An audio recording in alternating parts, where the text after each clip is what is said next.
Okay. Alright. I think from next time I'll just try to bring my can, the bigger one, so that it's like nicer. Will be kind of light? I'll just try that next time. Okay. Thank you so much.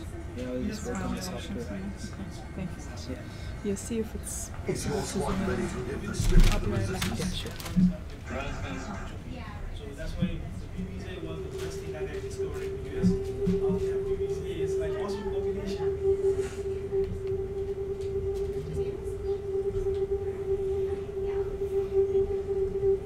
I tried that almond butter that I saw on Costco.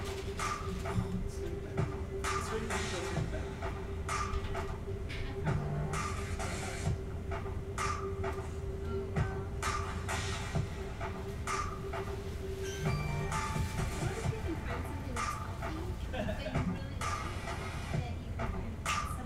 Oh yeah, no, I think I have associated with fruits now.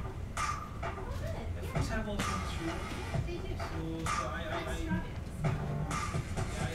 So Is it blurry? Still there. I just try to. But zoom. that one looks nice because the resolution is too small. Yeah, that's too. Size.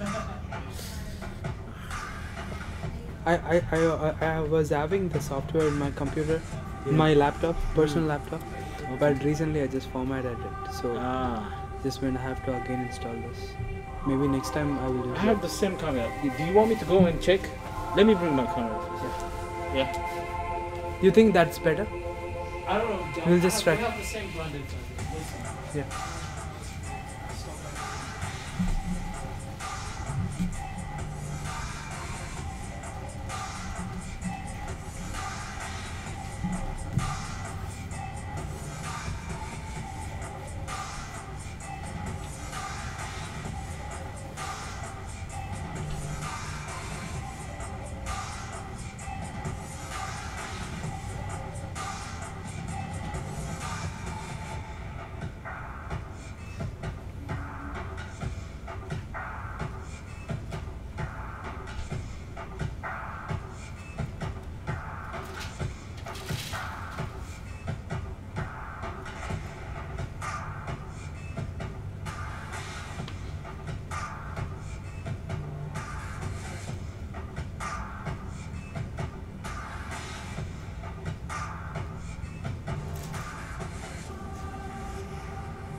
Same thing. Same. Yeah. And this one also is too small. The same thing. 1080, 1080.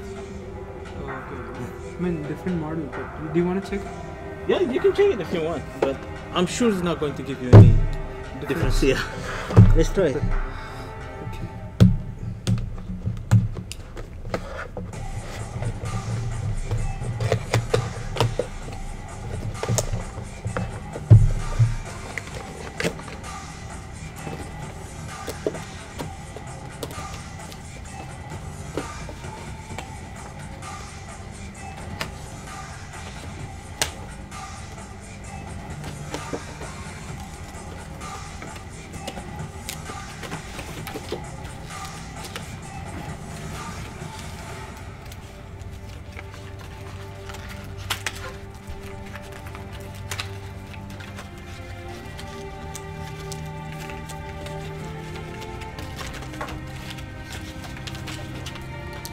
Oh, but it's gonna have a different software? No, it's Logitech, right? Logitech, Yeah.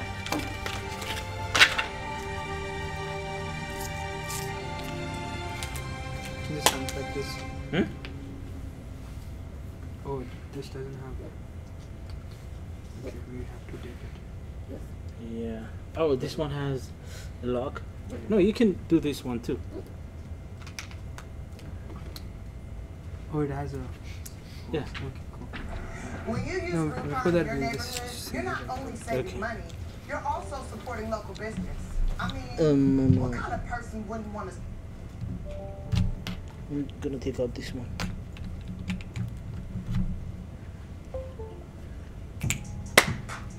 It's gonna be a different thing. Hmm? Do we have to install anything? No, it's not coming. It's a plug and play.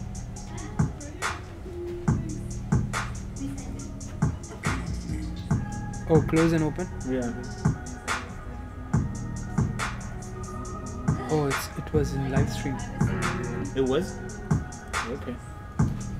So I think this time it's fine, I guess. Okay.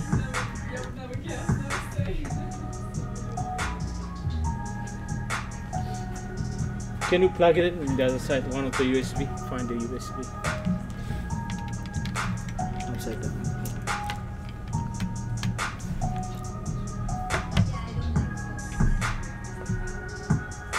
You want to see? No. You can check both. Let me take out this. Yeah. I think it's the same, right? Yeah, it's the same. It's 1080, 1080. Yeah. I think in this it looks better Which one? than. This side? Sorry. Hmm. Yeah, in this one it looks better than that one. No, this one is a direct camera for the. That one goes to Oh, a streaming channel, and then the streaming channel filter it, and then broadcast it that way. So can we just increase the resolution of that? No. I don't know. We can try. We should restart this. Oh, the program? No, yeah. Can we stream again because the camera freezes? You were streaming. You were there. Yeah. Right. Why is streaming? Let me do it, guys, because it's about to start. Yeah. No. Can we just refresh the screen? Just close it and. Yeah. Okay. Oh, that's fine. Yeah, it's better. Hmm. I think I've zoomed in a little bit. Looking better? Yeah. Yeah, man, it's like a ghost. Huh? What happened? I saw myself. Oh no, that was the reflection. The when No, I we think it's pretty unplugged, much- it was Can you go paused. there, please? Yeah, it was paused. Do you want to check? Yeah. Seems No? My internet is not working. I don't know why. If it is not coming, you have to refresh the streaming from YouTube. Hold on. Yeah, it's coming. It's Oh, coming. it's pretty late. Like. Yeah, it should be fine. It should be like that. Yeah. That's why the first was the Yeah. The resolution is more. Look like you're scolding. yeah because that's why Well, he always the streaming always take. Even the audio is going on. Yeah. So that's. So we done? Are you gonna start it? Yeah. I think it is already started. Do you guys mind? So we done. Oh, it's muted for the audience as well? Is that right? If you mute this, it's muted for It's the for audience? audience, Oh, okay. In the live Um, stream. Do you mind? It only mutes for you. Oh, right? Okay. Yeah. Take out this. Yeah, if you want to mute which one? This one? What about when she'll be talking? If I mute it, will people hear it? It doesn't change here if you mute. You have to change in the OBS. Mm. OBS, you just turn off this one, yes. This one? Yep. The mic. Mic.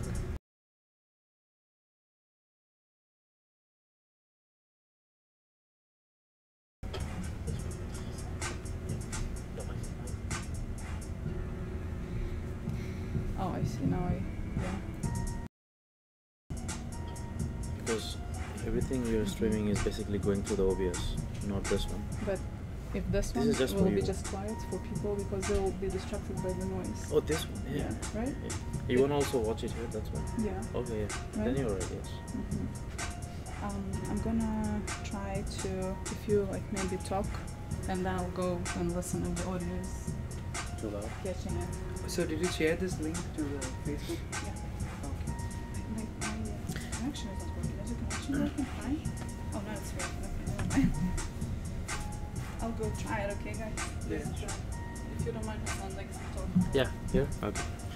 Do you have something to read? Yours?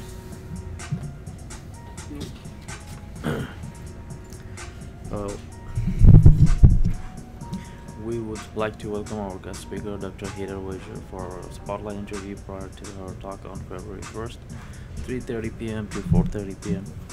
If you do not mind, I would like to introduce you briefly, and then you can tell us more about yourself, including how the topic of your talk is important to you. Dr. SEDatVIU has been in the English language field since 1999, when she began her English teaching career in Germany. This is gonna be the place for binge watching, ladies. Is it, ladies? You have killer tech. This is the still don't have BIOS. So? BIOS is 100% fiber optic network. Engineered. Hello, test. Mic test 1 2 3 4 5. Test 1 2 3 4 5.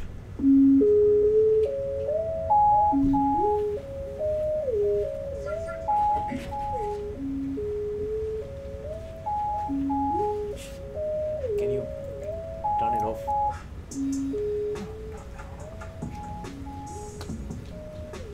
Hello. Hello, can you hear me? Microphone testing 1 2 3 4 5 6 7 8 9 10. Over. You wanna what? Turn it off. Okay. Hello. Microphone testing. Virginia International University. 1 2 3 4 5. 2. No, speak. You speak from there. It's good.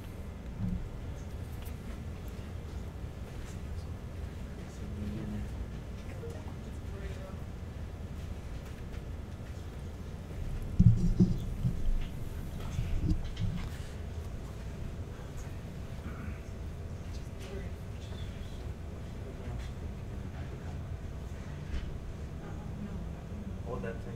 Right. Yeah, I got it. Yeah, I'm waiting. So you don't want that?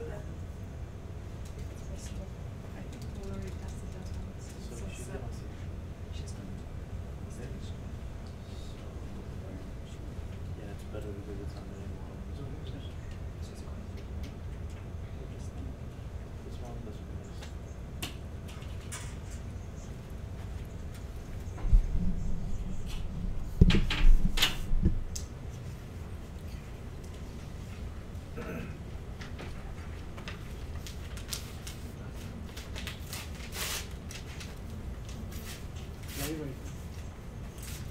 Yeah, if I get that reply from the thing, I'll get it. She's where's the coffee? Where's she come? Where's the coffee? Oh, Is it okay? but I'm hungry, so I'm not the one to Not this way. Check. Other one.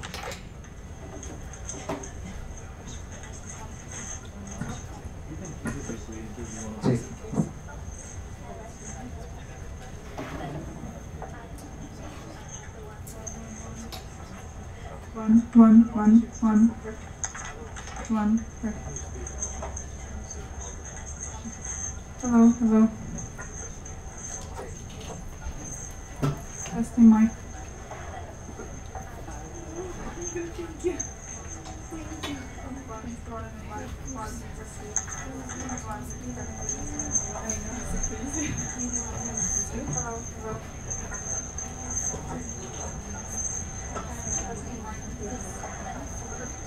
exactly what I mean. Let's take that little bit of warmth and okay, so let's get this everything. Oh, thank you so much.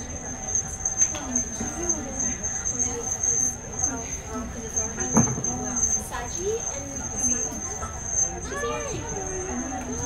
oh yes, yeah. Okay, Victoria, I thought that was you, but I had really bad with names. Poor Victoria's had to manage me for the last 7 months to get on target. So, well, thank you. I'm excited to be here.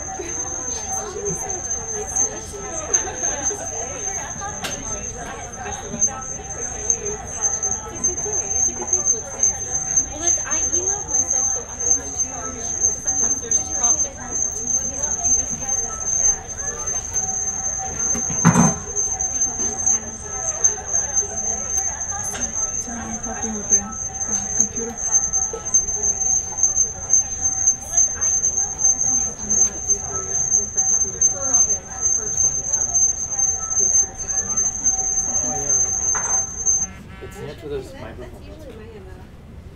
Or it used to be my MO, I guess. Yes, sir. Let me follow you up here. You wanted something? Oh, well, if there's a computer here, I can log into my email and download them. Yes, you That's probably easier than trying can to use put my Chrome. computer. Yes. You can use Yeah, Chrome. Chrome, okay. Cool, that was like, sorry. Chrome was. There's some feedback. You've been saying that there's some feedback in the sound system. You might. I cannot get it. Where do I press that?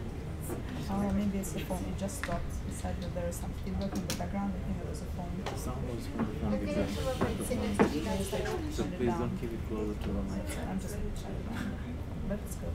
You want me to shut down the... Maybe Kevin and I can sit here so that it's off from this point up. I think this most one also people taking really from join the... That's the impression I get. Oh, So it but might this be one is pretty that's good. small in-person That's good.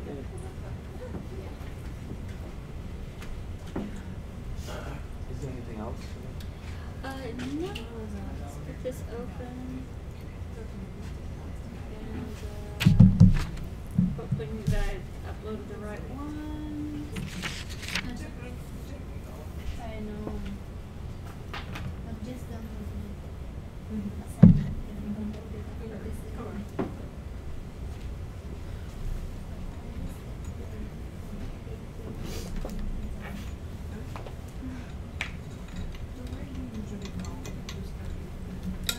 Oh, you were observing. Oh, I did you black coffee? Yeah, black. Thanks, I'm picking my nose. Very professional. Perfect. I don't think I need anything. I need that.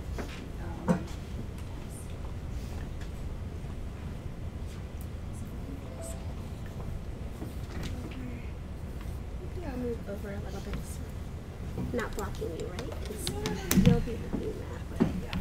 So if I stay over here, it's my chance to get in.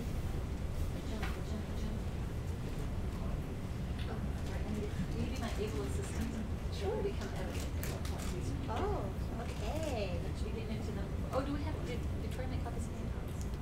Yes, they're on the table out there. Do you need one? I don't typically do them out till later in the session. Is that? It's okay if you We can take We're them not out. going to take them away from you, but we won't get to the handouts for a while in the session.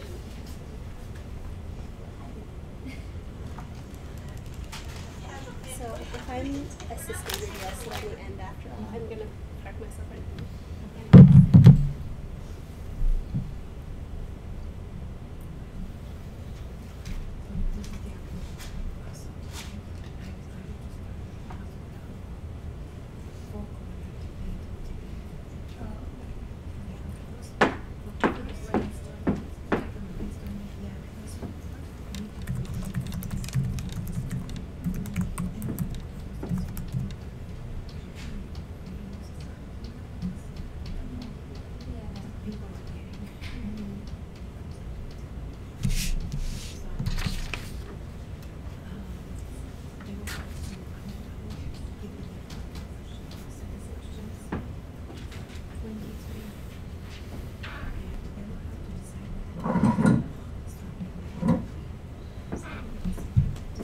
So, Victoria, what's the timeline?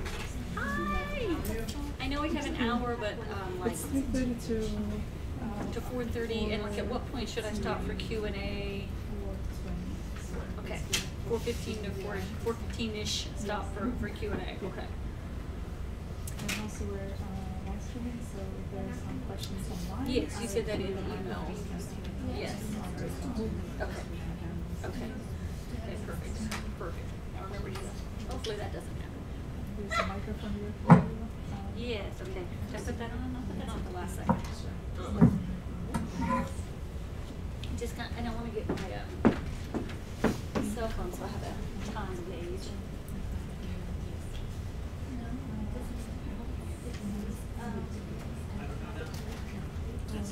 On a technical note, will I introduce myself, or does it just do I need to not read this?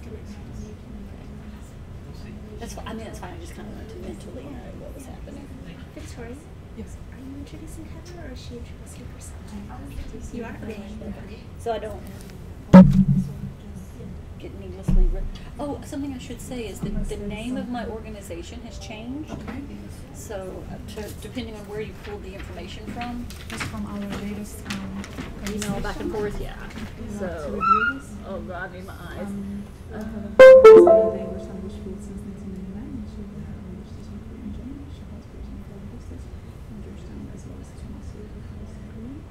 In their English language center. Yeah, that was what I was checking for. That is correct. Yes, yes, yes. That's hot off the presses. Yes, yes, yes. Oh, that's fine.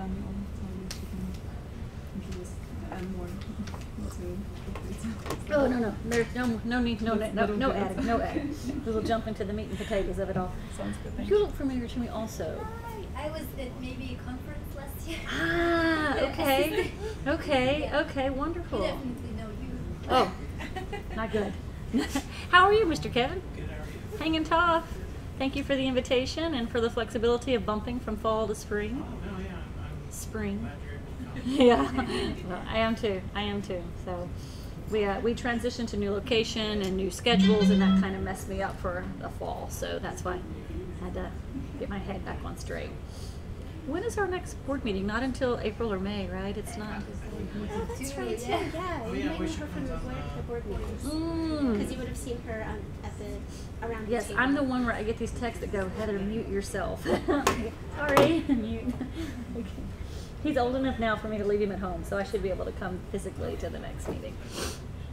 Yeah, I mean, By himself? let's say he's old enough now that I feel that I can leave him at home alone. He probably could have been home alone before now too, but now Mama feels like she can walk away. Mm. I think most of our students are going to be joining virtually. Okay. They signed up to. September. So we might be in the group. That's a little scary, actually. Well, you've got some people in Ukraine, actually. There's at least one I saw before I came up. Oh my goodness. I had a student last semester from Ukraine, but she's in Canada right now, so it wouldn't be her. I wonder what time it is in Ukraine. 7 hours difference. So It's almost midnight. Yeah. Oh, it is almost midnight? Like 11 actually. Plus 7. He or she definitely needs some 11. coffee too. They're devoted to the field. No pressure. Okay, should I put the mic on? Like, are we starting like prompt to Lee at 3:30, which is in 2 minutes?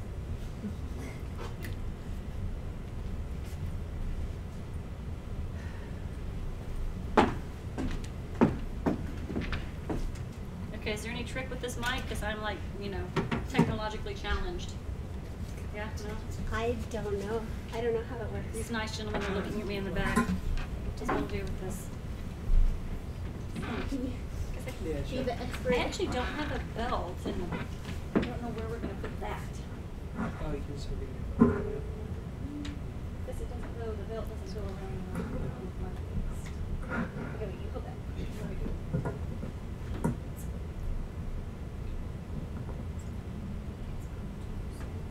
Yeah. I feel funny. Do I look funny? Do I look as funny as I feel? Does this thing go on my ears? Yeah, it's under the computer. Should go, yeah. Hello. Okay. Hi. Gentleman in the back.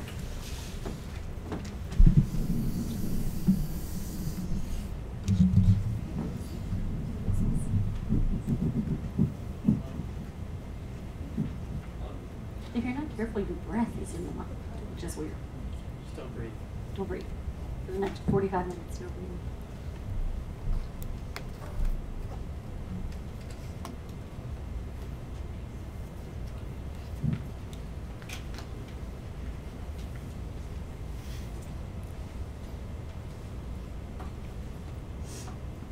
So, can you guys see over my head? You're past my head.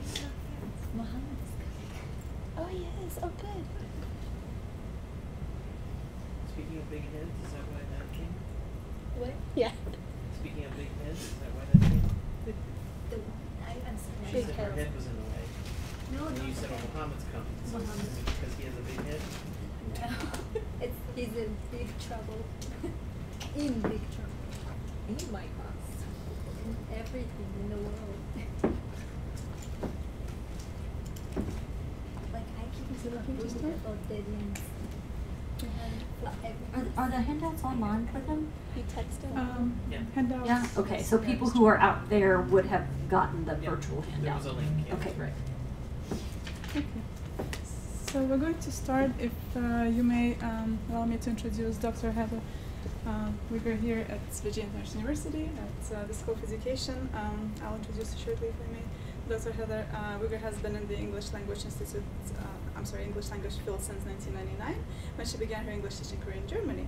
She holds a PhD in Applied Linguistics from Georgetown University, as well as 2 Master's of Arts degrees, one in teaching in TESOL and bilingual education from Georgetown University, one in adult and higher education from University of Oklahoma. She has been teaching full-time at Georgetown since 2007 and is currently an associate teaching professor in the English language program housed in the English Language Center. So welcome again, Dr. Wigger. Thank you for your you. time. Thank you very much. Well, I know we have a small group of folks here, and there's a virtual group out there. Hello, virtual group. I actually want to start with just a few general questions, and I'd like to know how many of you enjoy taking tests? Yeah, I'm not surprised. No one here is raising their hand. I assume those of you at home are also not raising your hand. How many of you enjoy grading tests? Oh, you don't mind. Oh, I hate it.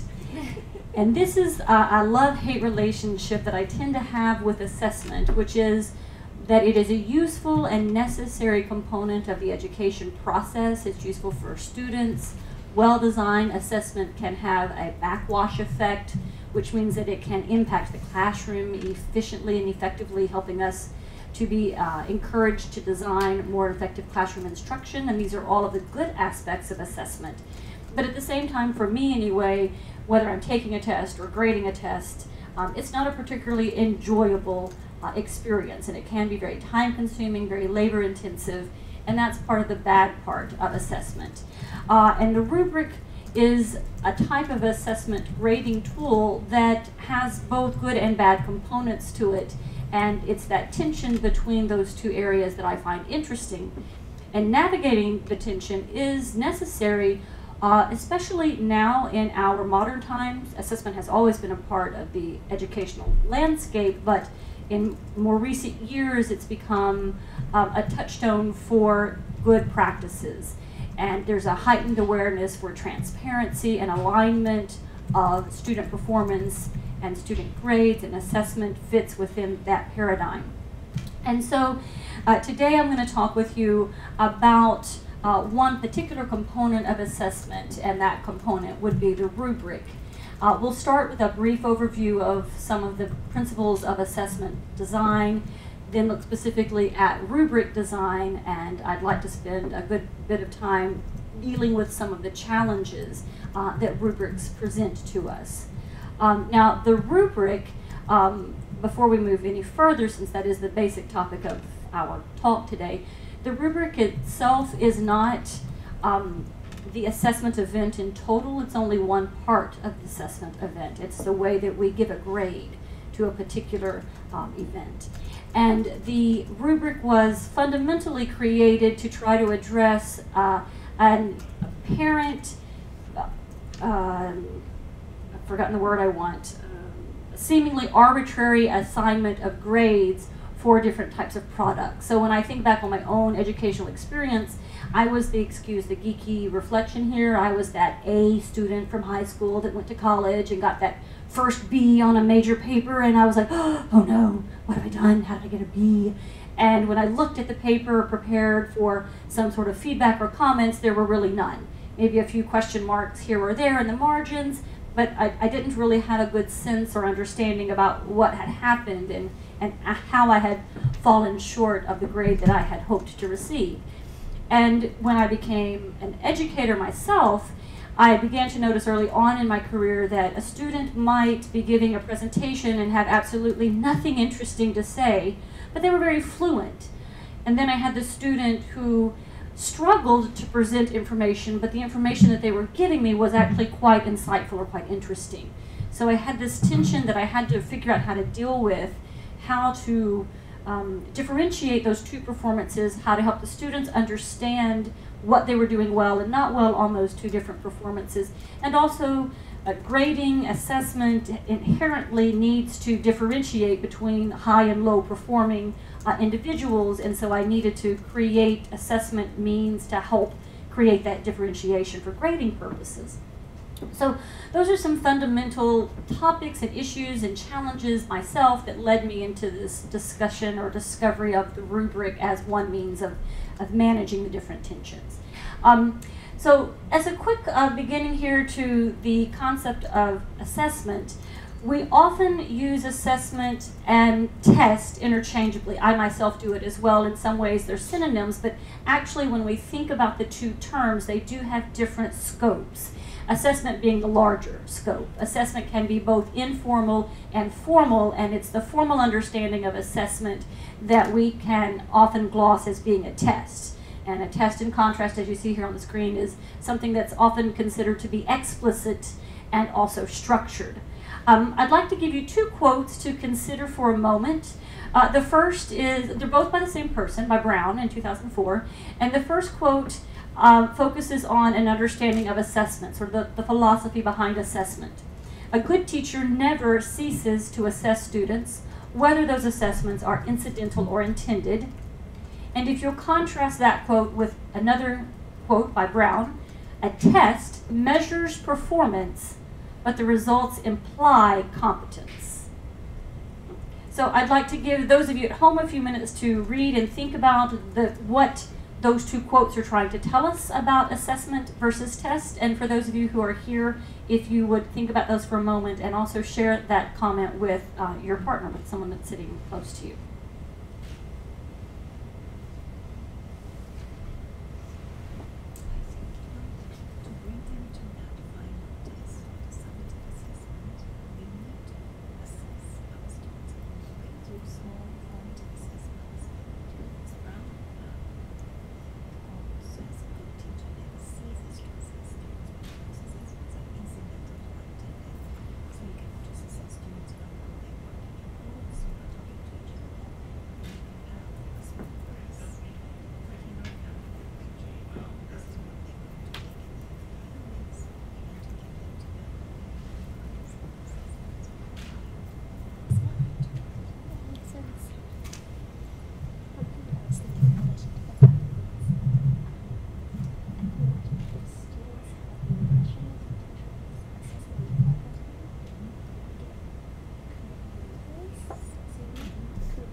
So for the sake of time, I'm going to move on ahead. What I'd like to point out or focus on is the notion under assessment that even though we're going to be talking about formal assessment today, it's very important to remember that the larger scope of assessment is that it is always happening. And it happens on a daily basis in the classroom. And that is equally important to, and perhaps we can argue that it's even more important to a student's development and growth than the more formal aspect that we're going to be focusing on today. And in terms of a test, I'd like to point out here this notion or this tension between performance and competence, because really what we're measuring, what we can capture reasonably is what a person does, what the outward behavior is. And from that we're making assumptions about what's happening in the brain, what's happening in terms of the storage of knowledge or the understanding of the knowledge. And that can lead to mismatches between what they're able to produce, what we're able to observe, and actually how the student is thinking or processing information. This is really also to give you a hint that I tend to raise, I think, more questions than I answer. I think that's part of good pedagogy, is to take a critical approach to your own practice and understanding the limitations that all of our solutions have. In terms of designing assessment, there are several guiding questions that we can ask ourselves. The first three I have here are why assess, when assess, and what to assess. So when you think about why assessing, this can be a very personal question. Are you being required to assess because of institutional mandates? Is this something that you're doing because you believe it is helpful to the goals you have for your specific classroom? The answers to these kinds of more global questions will help you understand how you are reacting to the assessment tools that you're creating. In terms of when to assess, this could be something like, are you assessing at the beginning or end of a semester? Is this something that you're assessing during the semester at multiple points? Is it a repeated event? Is it a one-time event?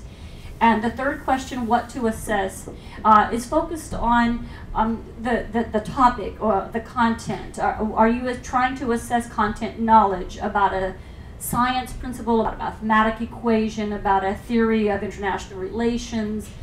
Or are you trying to assess a language skill? Are you trying to assess a writing ability or a listening ability? So you want to be clear about these three questions. Our focus today is on the fourth question, which is how to assess. Once you've decided the why, the when, and the what, we need to think of the how. And how can be approached from at least two different aspects, the tool and then the score for the tool. Right, so the tool is often approached, or the tool is the means of eliciting student performance. And tools are often thought of as traditional or alternative, where a traditional tool would be like a multiple choice test, and an alternative tool could be like a portfolio or a job interview, a mock job interview, or a poster. So these are common classifications of different types of assessment tools, where the tool is the means for eliciting student production in an event. And then we need to move on to the scoring. How do we score the tool? And that is the focus today. There's many different ways to score a tool. The most simple way on a traditional multiple choice test is as a percentage, right? How many did you get right? How many did you get wrong? Did you get a half point? And you calculate a percentage. In terms of more complex productions, there tends to be three different approaches. The Gestalt approach, which is what I experienced in my undergraduate years when I just got that B and didn't understand really what the B meant. It's just, hey, here's your B, right? Then there's the checklist model, where you might see a list of items and different points that you get for accomplishing a certain set of items. And then finally there is the rubric, which kind of blows up the checklist and gives you more details than you would find in a checklist. Now I'd like to take a brief moment to think about, especially if you haven't been exposed to many rubrics, to really think about what is a rubric, how is a rubric constructed. And my example here is best for those who are present because they get cookies. So could I ask my able assistant here to pass along my cookies? And if anyone has ever heard me speak of rubrics before, you know that cookies are always involved, especially at 3:30 in the afternoon. So while my able assistant is passing out the cookies, I want you to think about what makes the cookie good, right? What are the qualities? What are the characteristics? How do we decide that we have eaten a satisfactory cookie? How do we decide that we've eaten an excellent cookie? How do we decide that we're only going to take one bite and throw the rest of the cookie in the trash can?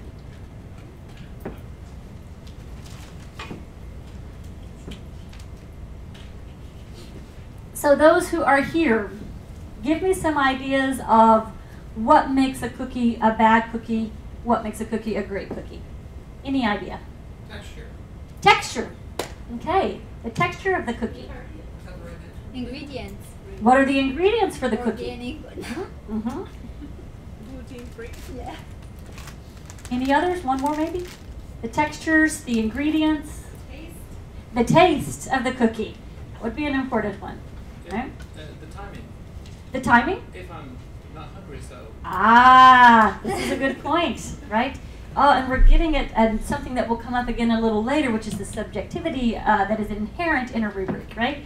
But you guys have named several of my ideas. One was the number of chocolate chips. That would be like the ingredients, right? The greater the number of chocolate chips, the better the cookie, right? The color of the cookie, right? So whether it's golden brown, whether it's a little too pale or too dark, or if it's burned, right? And then the texture of the cookie. I personally like it chewy in the middle but crispy edges. Right? As a good cookie, it might either be chewy in the middle or have crispy edges, but not both. And if it's bad, it's just hard. Right? Some of the things that are going to pop up here already is that this is a subjective decision, right? What makes a cookie good for you is not necessarily what makes a cookie good for me. And also there are certain types of categories that are going to be easier to quantify, like the number of chocolate chips. If you have, if that is a part of the rubric and you have a number attached to the description, it's easier to manage it. So when we talk about the design features, you'll see red and green here. This is a more academic example for you, an analytic rubric that takes a look at ideas and critical thinking. So in the red, you see the categories. This is what does it take to make a quality level thinking activity. So here we have critical point, development and support of ideas, use of sources, analysis, and integration. Those are the categories. And then in the green area, you see the descriptions. So we have all the way from 1, which is lack of skills, to 5, which is exemplary. You might also see this in terms of an ABCDF arrangement, right? But the idea is that for each of the grade distinctions, you have a description that tells you what it takes to be the highest score within that category. So that leaves us to think about the good and the bad of rubrics, right? In terms of the good, we have 2 primary positives. The first is that a good rubric can help a learner distinguish stronger from weaker skills. These are the categories, the areas that are in red, right? Maybe a student has great organization, but they have really crappy grammar, right? So the student can see within the rubric the high score for the ideas, but the lower score for the grammar component. Right? Also, rubrics are perceived as more objective than a simple letter grade. I have an emphasis here on the word perceived because even our simple example of the chocolate chip cookie reveals that there are inherent subjective decisions that rubrics encompass, such as what counts as a good texture for me. That's a decision I made as the evaluator, right? It was even my decision what categories to list. You guys come up with different categories than me, but I don't have them in my rubric. So we often think of rubrics as being objective, but in fact, they are still subjective.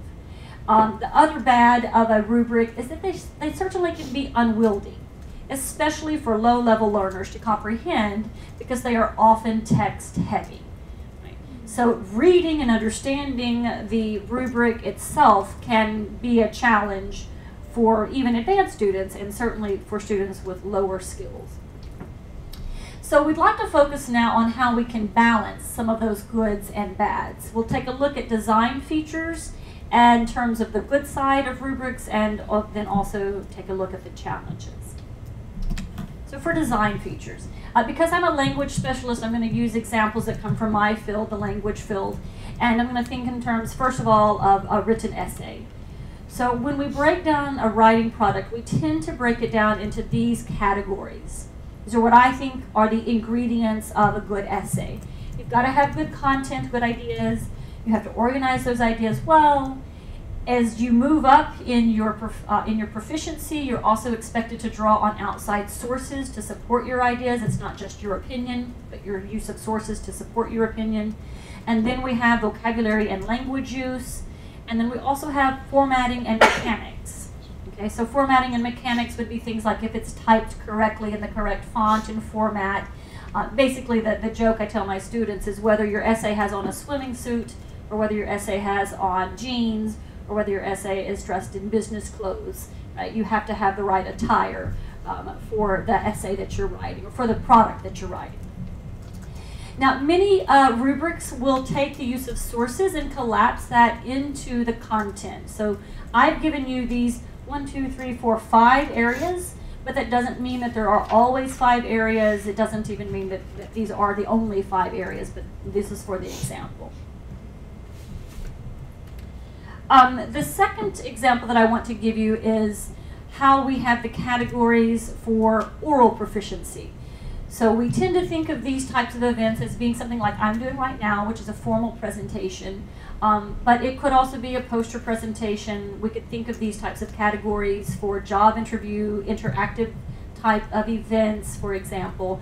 If you're working in advertising, you could use something like this in terms of doing a pitch for a new product or a sales event. We tend to see here also content similar to the written rubric idea. Organization is one that also transfers across the two modes. Delivery of information is, however, unique to the speaking environment. Right? Perhaps in a way you might think of it as the mechanics and formatting. Then there's visual aids, how the student works with or creates whatever that visual support might be, whether it's something like PowerPoint or a poster. And then also audience interaction, which in the rubrics that I have dealt with is often missing. The rubrics that I have seen for these types of events, they tend to focus only on those top areas, and they don't take into consideration that audience component. When we take a look at delivery, I talked on the previous slide about the possibility of collapsing categories, but it's also possible to blow up a category and break it down into more components. So delivery could be that vocabulary and language use that we saw with the writing. But it could also be presentation features, and we can even blow up presentation features more. That could be your style, whether the speaker's making eye contact. In terms of a language event especially, it might be phonological control, and then also fluency. So you could think of probably many different ways in which a student could do well in one area, but not in another area. So in terms of thinking about the rubric, we could start with 5 different categories, but if we really want to focus on delivery as something that's important to us for this particular event, then within delivery, you might have a student who does really well with vocabulary and grammar, but they don't do very well with the presentation features. Or even within presentation features, maybe they do great with eye contact, but they aren't very fluent. So there's always a trade-off between collapsing, because when you collapse, it makes it easier for you to grade, it makes it easier for the student to parse and understand, but whenever you collapse it, you begin to blur lines between the different aspects that make up that larger component. So I'd like to give you a more concrete example of this tension by looking at a general and a task-specific example for a written product. In terms of what does it mean when we define the descriptor for the content and development. So this is one category, content and development, so taking that top area and blowing it up into the descriptions. This is the description just for the top grade. So if this is a top grade A for content and development, we would need a parallel description for what a B would be, a parallel description for what a C would be, and a parallel description for a D and an F as well. Okay? So taking a look at just the top score, you can see under general ideas, clearly address the assigned topic, incorporate source material very well. You can see how there might be a tension there, right? Maybe you clearly address the assigned topic, but you don't incorporate source material very well, right? But we have collapsed them into content and development, right? And the bottom one, skipping down to the bottom one that's in black, ideas are interesting, original, and sophisticated, and suggest excellent analytical skills and maturity of thought. So those are some general ways of talking about content and development. If we take the main ideas and supporting ideas, these are general descriptions that you can use.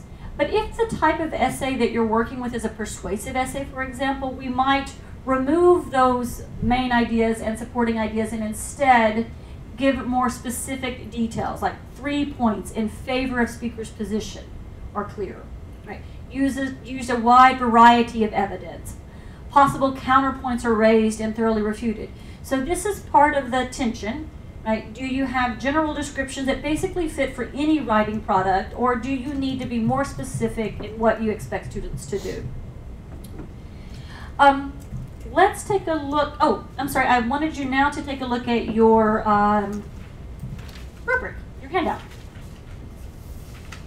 I think everyone here does have a handout, and those of you joining us virtually, you had access to it online. So looking now at the very first page of the handout, this is the content and development for writing. And you have all of the categories, under the high category 4, 3, 2, 1, and 0. And I'm also comparing here what a rubric might look like for a lower level student with what a rubric might look like for a higher level student.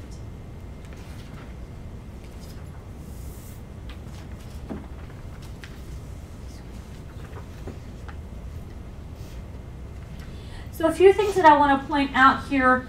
One way to make the rubric more simple for the lower level student is to have fewer categories, fewer descriptions. So in the low level, I have a 3, a 2, and a 1 rather than a 4, 3, 2, 1, and 0. You can see that they're being expected to do a much more simple task, which allows us to be much more simple in our descriptions of what we want them to produce. And when you contrast that with the higher level example, I've done a little color coding here so that you can see across the 4, 3, 2, 1, and 0, you can sort of see how each of those bullets is intended to step down the expectation. So the black, in the black font is all about whether the student is addressing the assigned topic. And if you're a writing instructor, this won't surprise you, but if you're not, it is surprising how often students don't actually address the topic that you've assigned them to address. The green is for how the student is working with the source information, and then the blue is dealing with the ideas themselves, the main ideas and the supporting ideas. So I've got a couple of discussion questions under there. I'm giving you an example for content and development, but thinking back to a former slide or using your own imagination, what other categories would you suggest make up a writing product other than content and development? You guys here are on the hook.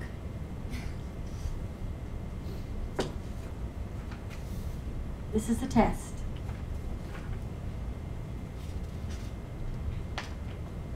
I'll give you a hint. Other than content, you might have, yes? Like whether the essay is wearing a swimming suit or business attire? Yes. I love whether it. the essay is wearing a swimsuit or business attire. So how it's formatted and the mechanics of the essay, right? You could have somebody who's got great ideas, but if the typing is really wackadoo, you know, if they've got big spaces between the paragraphs that are in odd locations, these become distractions, right? And they are worth something in terms of how you are responding to the product that you're looking at, right? Right. And the second question I have for you is what advantages and challenges do you see in this example? So looking at the handout, is there something that jumps out to you as either something that you really like, that you maybe hadn't thought of before, or a challenge that you see that this example presents for you?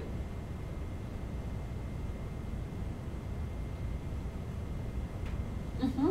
I think the descriptors are really helpful as far as giving feedback to the students is concerned. Mm-hmm. I think where I personally have trouble with rubrics is, you know, I can imagine myself, you know, highlighting bullet point 1 in the excellent column, Mm-hmm. highlighting bullet point 2 in the weak column, Mm-hmm. bullet point 3 in the average column, and then at some point you have to decide, well, given that I've highlighted bullet points in all 4 or 5 columns, where do I end up? And then, you know, you end up saying, okay, well, so on average, it gets a 2 average, but none of the descriptors completely describes the actual product. Yes. Which makes me want to break up rubrics Yes. into point by point.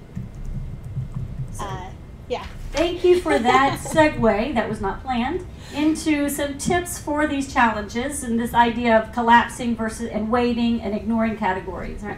So a specific answer though to that challenge, I do encourage people to do what you just described. Circle the points across the different categories as needed, and then come up with the average. Now, in some cases, it will be easy if you happen to circle equal numbers of like 4s and 3s, then you can, it's a 3.5, right? So there's a little math involved with this workaround, right? But the other possibility is to pull it into different categories. But then you can see from the student's perspective, we take one category and now it has all of a sudden become 1 has become 5. And if I started with 5, now my 1 is 5 and 5, but now I've got 25 categories, right?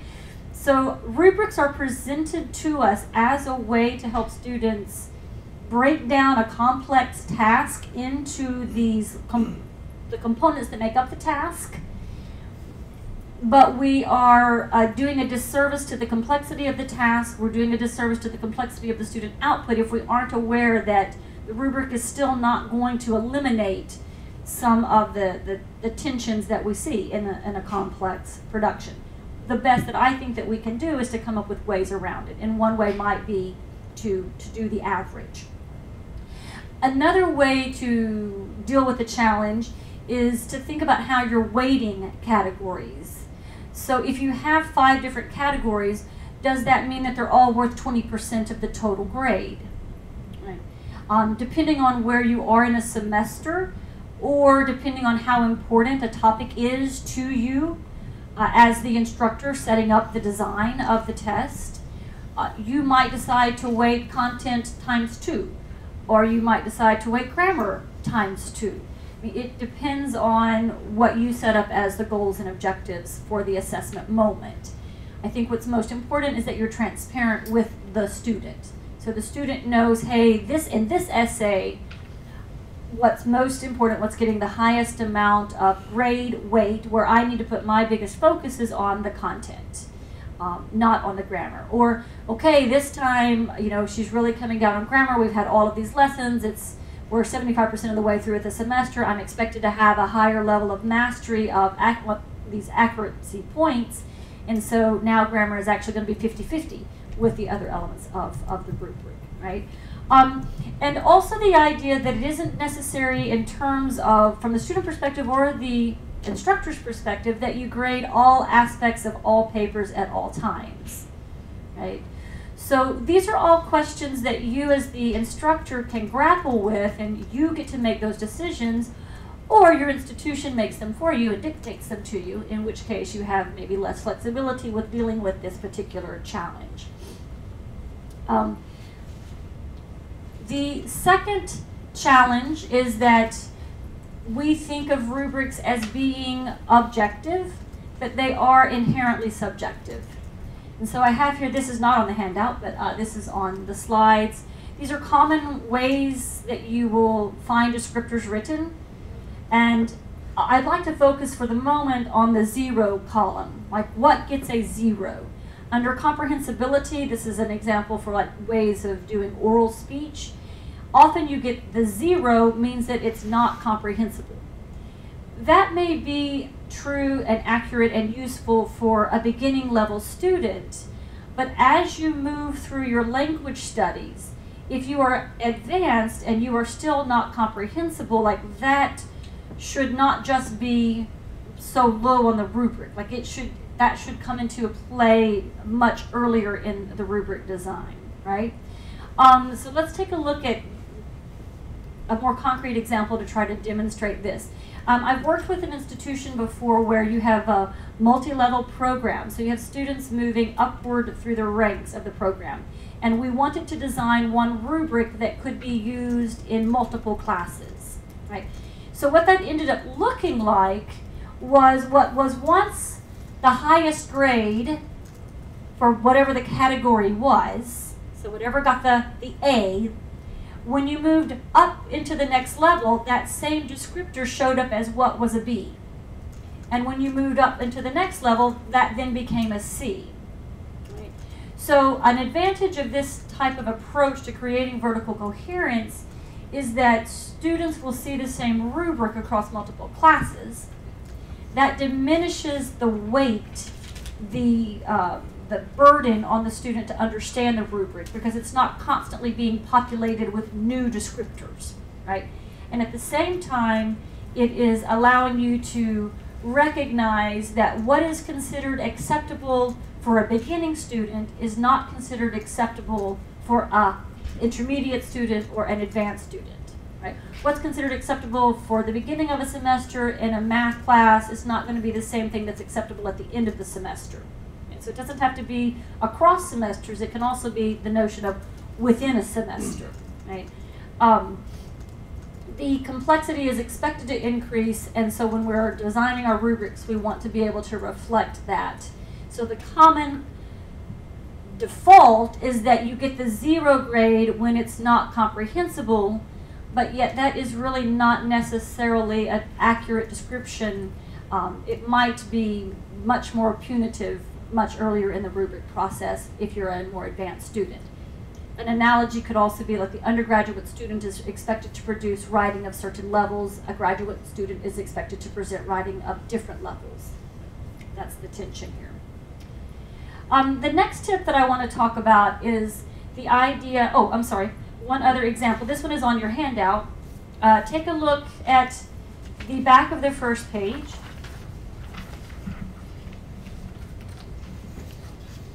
Here I have an example for you that's looking at oral presentation, and this one has organization and content development. So you have, in red, you have the words that would be used to describe the content and development, which could be a separate category, or here I have it collapsed as one category. The tip that I have for helping students work around complex expectations is that you can create a cheat sheet. So if you look in the first column, you'll see that organization and content development, underneath it, it has a breakdown of what I'm expecting for elements of an introduction, for parts of the presentation, and for elements of the conclusion. If I give students a cheat sheet, then when I start my descriptors, if you'll take a look just at that very top one, excellent introduction that effectively addresses all elements. I don't have to repeat in my rubric what those elements are because I can have the student look back at my cheat sheet that identifies what those elements are. So as I move across from a 4 to a 3 to a 2, right, I might change my wording from excellent introduction, I might change it to appropriate introduction, or I might change it to sufficient introduction, or I might change it to somewhat efficient or somewhat effective, right? So the idea is that the cheat sheet allows you to shorten the language within the descriptor because you have a reference point for what that means outside of understanding the descriptors. The second example on the same page takes a look at this idea of interaction with the audience, and it breaks it down into even more components because you can interact with the audience as the speaker. That's my job right now. But if you are teaching a speaking class or a communications class, it's also important what you're doing when you're in the audience. So I have here interaction with speaker as audience member. Okay.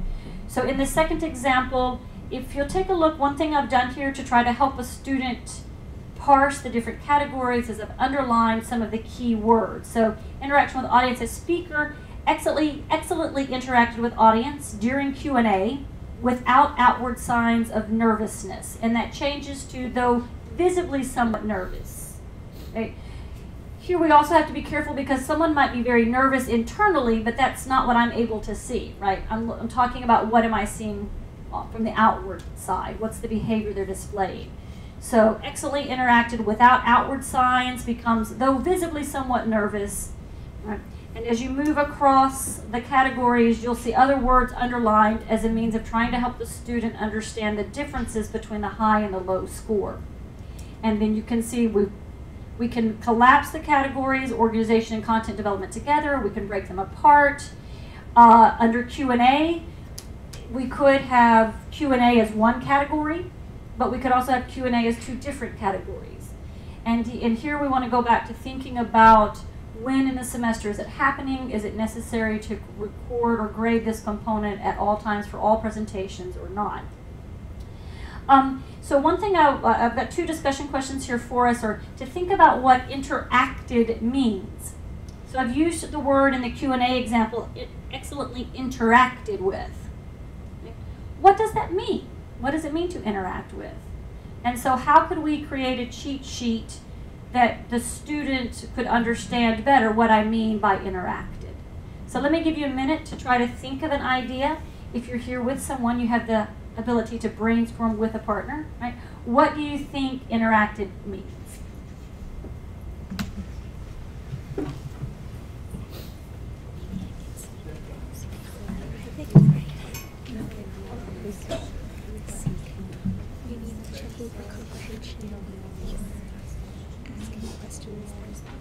audience members responding.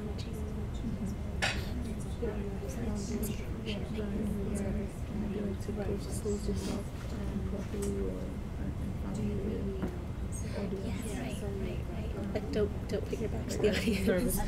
Make eye contact. Exactly, eye contact. Like across the Right. I was a little bit confused about the audience member if the grader, if the teacher would be considered as the one who is grading the students, or there could be I think it means like, let's imagine that you have 10 presentations on a day. The other students, like the teacher would keep track of which students asked questions of the other students and just keep track.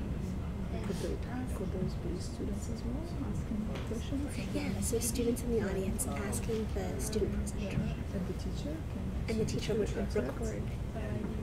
Yeah, so it's also like sending it back and forth. The teacher can ask questions too. Yeah.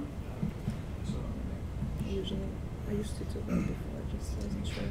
Since I have like novice beginners classes on, those would be timid sometimes. They wouldn't want to participate also, if you just like encourage them. I'm sure about this part. Okay, so what's one idea that you came up with in terms of a cheat sheet for interacted? I heard someone say one. Eye contact. Eye contact. Right? Eye contact. Right. When you're the speaker and it's a Q&A, if someone asks you a question, yeah, you're expected to look them in the eyes, and look everyone in the eyes, right? One thing I tell my, you may have asked the question, but when I give the answer, yes, I need to look at you first, but I need to remember that there's a whole audience out there that is needing to hear the information, right? So on the cheat sheet, it might be something like eye contact, right? Any other thoughts that you had? Yeah. We had like eliciting questions. So you ask a question of the audience and then they give an answer back. So ways of trying to draw information from the audience, trying to include information from the audience during the presentation.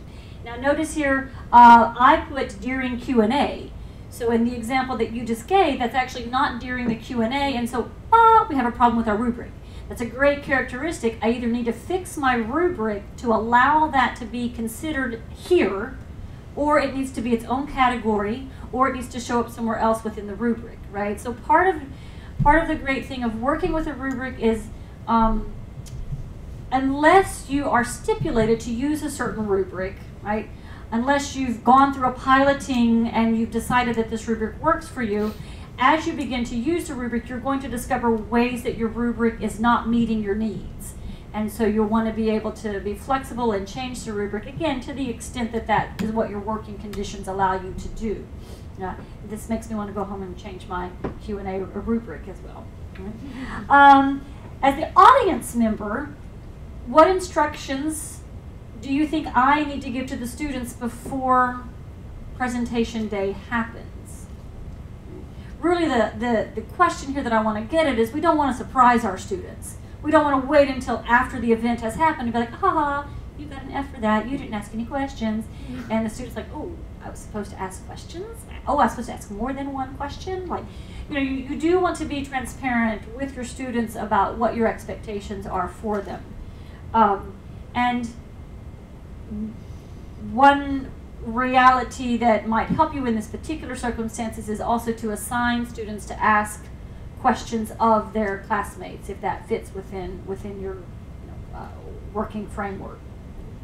Were there any questions that you wanted to ask about this particular example, or any thoughts or ideas you had for this example before we take a look at the next one? So basically, we have to provide the rubric to our students beforehand? Yes. Well, the whole, I interrupted you, right? The whole rubric, maybe not, right? Depends on how you intend to grade them. Perhaps on the first presentation, you're not going to grade Q&A at all, whether speaker or audience, then don't put it on the rubric. Or maybe you can put it on the rubric, but put like an X through it, like, hey, guess what's coming in the next presentation, but we're not going to talk about that right now, right? So I have done both. I've given my students an entire rubric. I've given my students only part of a rubric, depending on what the focus is. But I think you want to introduce it to them ahead of time because you don't want them to be surprised about what the expectations are. I remember one time a person said to me, but then the student's just going to do what I tell them. Oh, darn. All right, that's exactly what we want them to do. You know, we're not trying to set the students up to fail. We're trying to set the students up to understand what it takes to succeed. Now, they may not meet that expectation, but we don't want them to be surprised by what the expectation is. Yes, that's a very good question. And lower level students, and at the beginning of the semester, I think these are times where you don't necessarily bombard them with the entire rubric all at once. One time I got so crazy into it, I had a presentation rubric that was 3 pages. Okay, these were our most advanced students, but it was like wackadoodle. Yeah. So I have since decided that I either have to give them parts of the rubric or, you know, break it down. And in fact, I even in some cases do part checklist, part rubric, depending on the categories. All right, the next rubric that I want us to take a look at is the third example. So for those of you at home, this is what the one that looks like. And this is actually a rubric that I did not create. It comes from the TESOL organization, where the TESOL organization is the mothership for my field.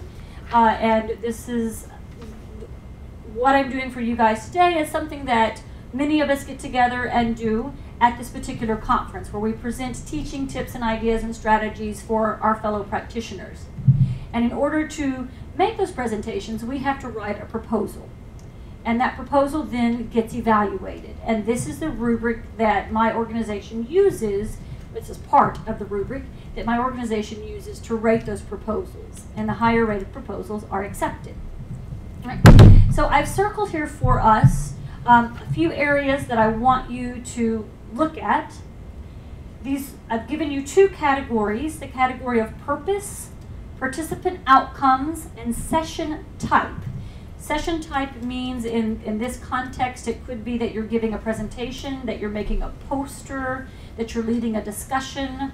So those are different choices that you have for your session type. The second category that I'm giving you to look at is the category called theory, practice, and or research basis. And I'd like for you to focus on what I have underlined and circled. That's the difference between getting a 3 rating, a 4 rating, or a 5 rating. And my question for you is, in what ways is this proposal subjective? I'm sorry, I should say in what ways is this rubric subjective? In what ways is this rubric subjective?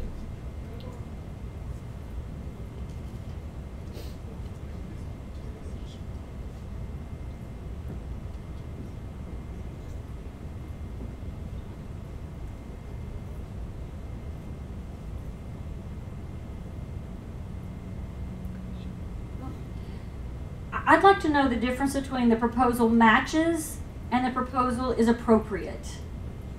Right? Number 5 says the proposal matches the session type. Number 4 says the proposal is appropriate for the session type.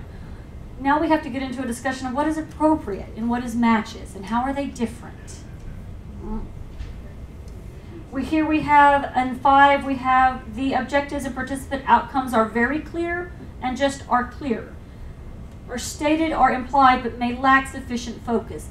I see that we have different adjectives, right? Different ways of talking about it, but you know, what does that really mean when you are the person receiving that feedback, or what does it mean when you're the person giving the score, right?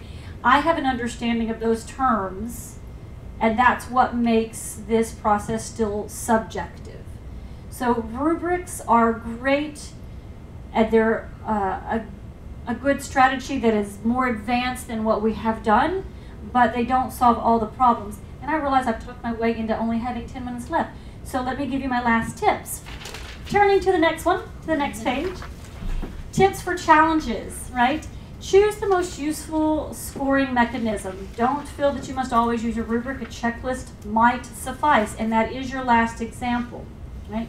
Your last example tells you, or shows you rather, one way of looking at an interactive speaking event. It gives you the same basic skills that are needed for an interactive event, interactive speaking event. provide you an example of doing it as a checklist version and doing it as a rubric version. Most students are going to say, give me the checklist, please, rather than give me the longer rubric. Also, often I'm asked about how to deal with sort of, what about students turning things in on time? What about whether a student does teamwork appropriately if it's a team project? What if I wanted students to show me a first draft and a second draft, an outline of sources, and they gave me a great paper, but they didn't give me any of those intermediate steps that I asked for, right? Instead of putting those topics into your rubric itself, I treat them as deductions.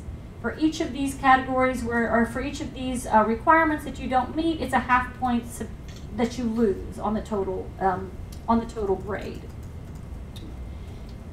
So in sum, the general guidelines that I would leave you with is to remember that your rubric designing a rubric is going to be a reiterative process. You're not going to get it right the first time, I don't believe. I have yet to get it right. I was making changes on this 2 days ago, going, oh, I think this is a better way to express what I'm trying to get at, right? You want to think about whether or not you want to collapse categories, which makes it easier to parse, but it also can conflate issues, so that you're having to score 2 things at once. Consider whether or not you want to weight a category. If grammar is really more important for this particular event, multiply times 2. Right? Use a cheat sheet as a way to help with clarity, which is basically a hybrid between a checklist and a rubric. Also, feel free to use deductions. And then don't try to grade every or all categories for every or all events throughout a semester. So thank you for joining us online, and thank you for being here. We have a few minutes for questions that I would be happy to try and answer.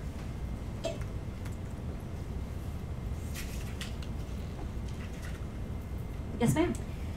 Do you create rubrics for every assignment you have for your students, or you have, let's say, 4 or 5 rubrics that you can use multiple times? So the question was whether I have rubrics for all of the events, or whether I reuse certain rubrics or use rubrics only for certain events.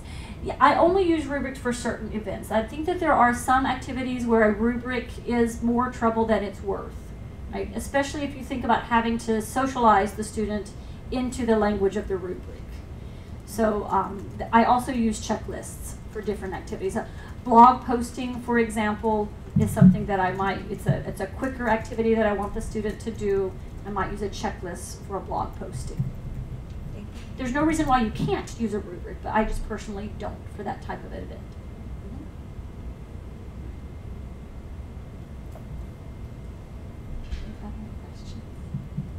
Yes, ma'am. Have you ever received feedback from your own students about the features that they like and dislike about rubrics, or the parts that they find easy to understand or useful? Or I really haven't, and I don't know if that is... Oh, so the question was whether students have given me feedback on the rubrics. I don't know if students don't feel comfortable like expressing their concerns or their displeasures. Now, we do have the opportunity to talk about them in class, so I guess if I think of it from that perspective, students do give me feedback if they ask questions about the rubric, right? And in rethinking my answer to your question, then the most common question I'm asked in class is, well, what is an A versus a B idea? What makes my ideas just good ideas versus excellent ideas? So we often have a small conversation about creativity and insightfulness, and is it something new or a different way of looking at things? And also I try to use a lot of student examples to showcase what a different high-level way of thinking about a particular task might be. But that would be the biggest way in which I have gotten feedback from students. Yes, sir? If you were to use your multi-level rubric within the same course, not over the program, but within the same course, would you give them all of the descriptors at the beginning, or would you kind of like roll out feed it to rubric them? Changes this time, give them a new one? I think if you can, it's best to do both. It's best to say, here's the big picture. For those of you who want to take a look at the big picture, here it is. But we're going to focus right now on this part of the picture. And I would spend my class time, helping students understand the specific part of the picture.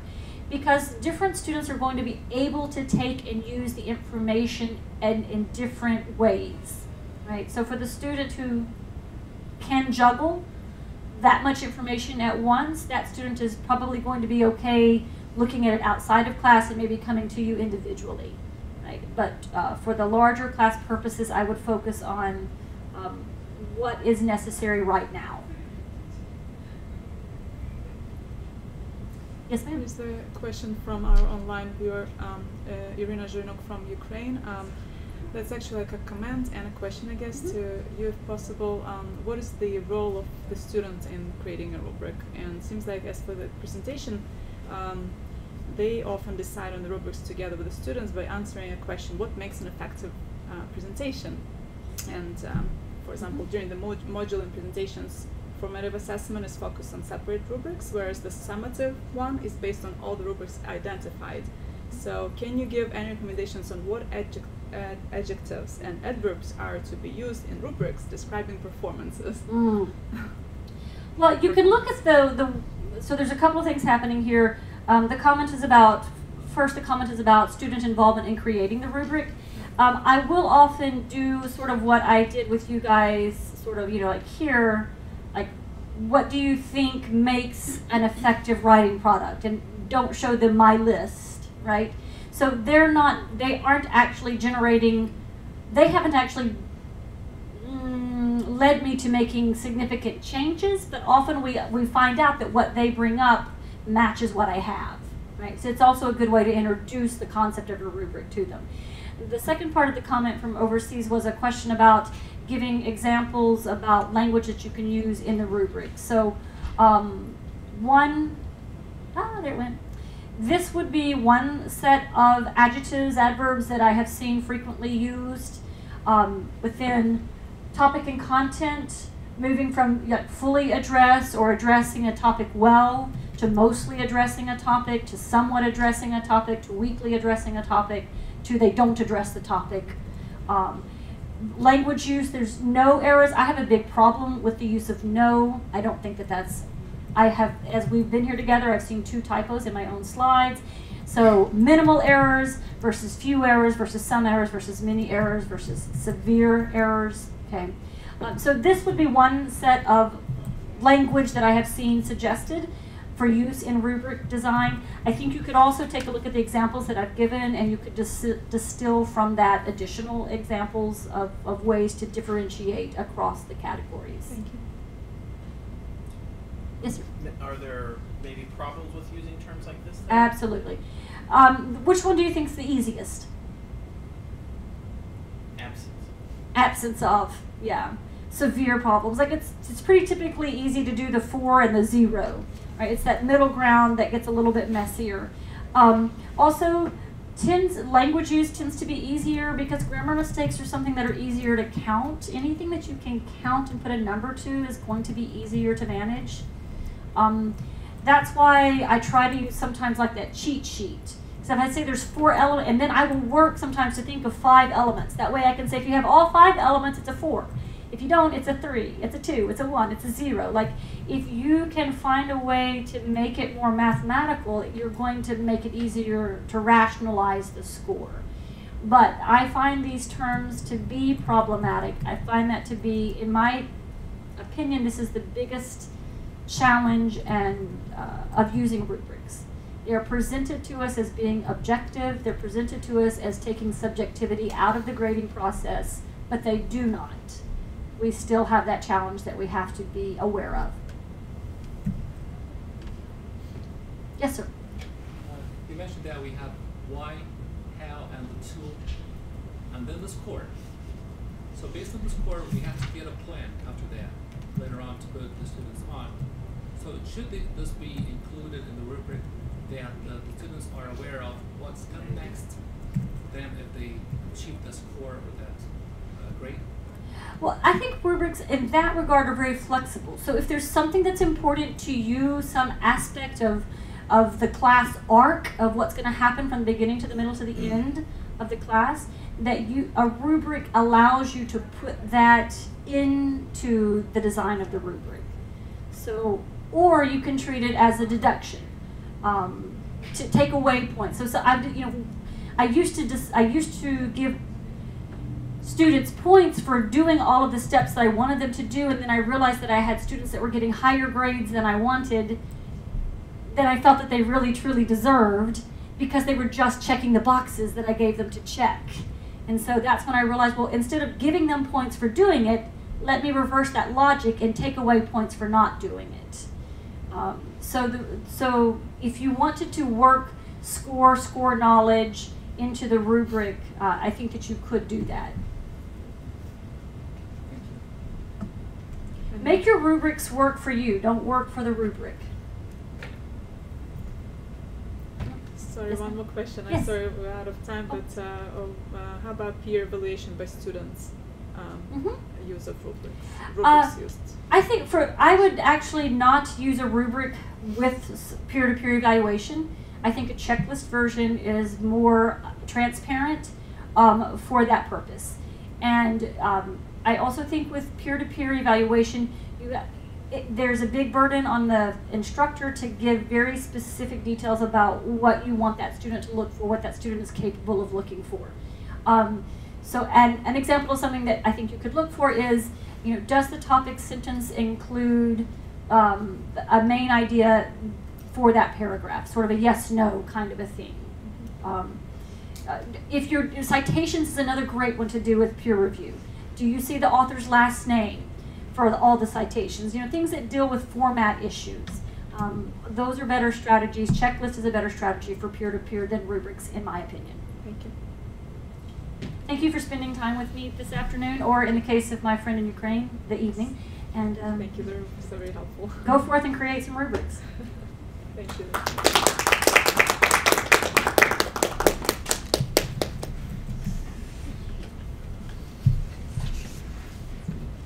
It feels weird to stand behind a podium.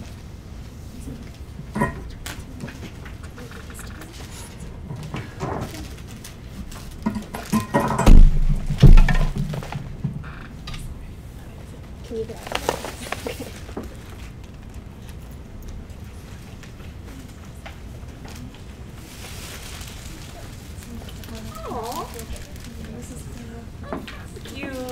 That's very sweet. Oh, a little happy. Well, thank you very much. You're welcome. So is there some sort of follow-up action that I'll need to do, or is this, or have I completed all of my homework assignments? Okay. Good. Well, thank you. Thank you very much. Appreciate your patience getting us through the process. Thank you.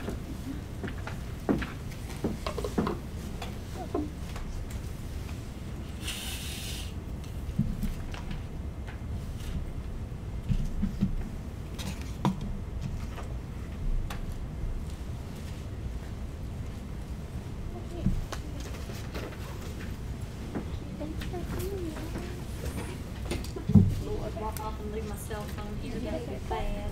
Yeah.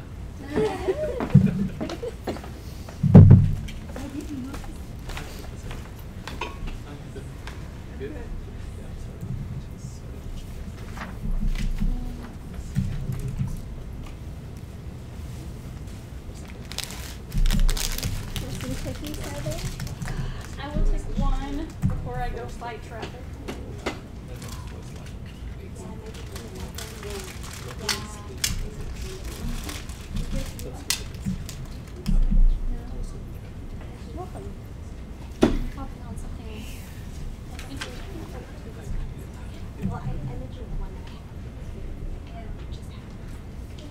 Thank you very much, ladies, for spending time with us today. Thank you.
to the extent that it is possible to break things down,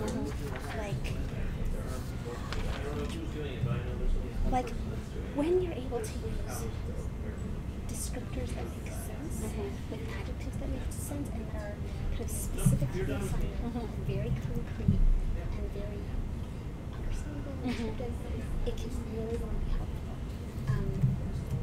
I have trouble coming up with the descriptors at each level, and in a lot of the rubrics that I've been given as examples, basically all I see is like you've got the rubric and you've got the adjectives, and then all the work does not only is say exemplary use to this, adequate, and all it does is it has like exactly the same descriptors and everything, and the only difference is exemplary, sufficient, adequate, whatever. I'm like, if that's what you're doing, there's no need for all this text. Exactly. You might as well just say at the top, A is exemplary, B is whatever, and then just give the letter grade, because you don't have to read it over.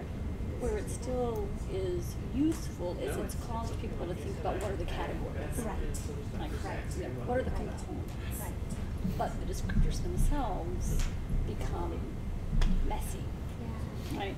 And I haven't been able to find like the perfect that's what, balance. like when I my oral presentation one is the one that I for shits and grins because I was doing an entire week-long workshop on rubrics. This is specific. I blew an oral presentation up into 3 pages. It was 3 pages. It's amazing.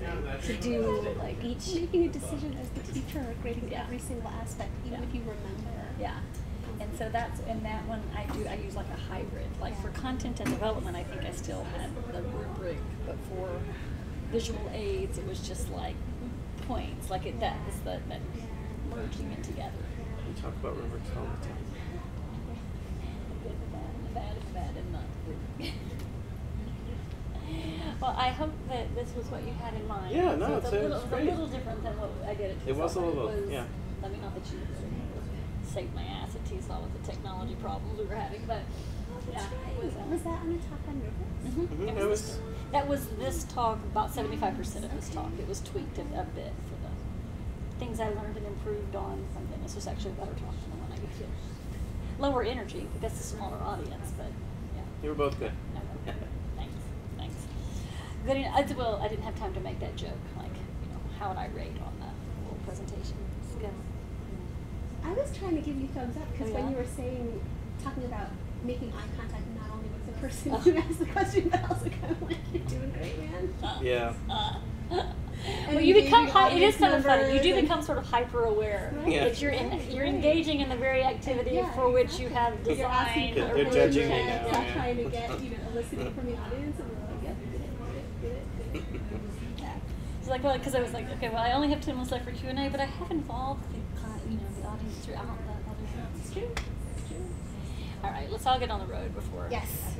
Yeah, it shouldn't be too bad right now. You going to Rockville though? No. I live in Falls Church. Oh, okay. So nice. I'm going to take 29 turns into 50 according to my husband, and 50 goes within a mile of my house. Well, so good. I'll just get to 50 and ride it. I'm gonna leave my stuff here for a second while I go. Gonna walk me out? Sure. Thanks for coming. Thank you again. Hopefully we'll see you in a couple months. Yes. Why was thinking you in a couple months? The advisory board.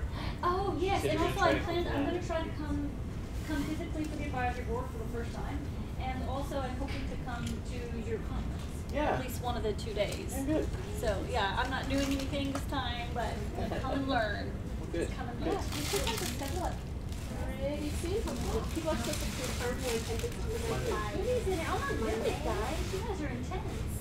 Some good stuff in there. Much better than my cookies. Is it Kool-Aid? Huh? Is it Kool-Aid? No, it's Oh, like yeah? tea and chocolate. That's an old. I get it. All right. I'm going to be really rude and high maintenance. What do I do with this? I can? Okay. I'm sorry. It's like at this point now. Okay. All right. Let me get out of here. Get on the road. Bye. Good to see you. See you again. See you soon. Thanks for the invitation. No problem. I'm glad you could come. Thank you. I'm walking this way because this is how we came in. So. Did you use a flash drive or anything? I did not. I had emailed it to myself, so we're good. I also emailed it to you, but just so I would have it back. Yeah, I know.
guys. I'm Did gonna. you learn anything you can use? Huh? Oh yeah, for sure. I took all kinds of notes. I like that multi-level thing she was talking about. Yes, I've been thinking about that so much. I didn't mention that to her, but I keep thinking how over the course of a semester I want to hold my students to higher standards. What's that? Why are you so out of breath? You're not more than the OB. I literally ran up the stairs.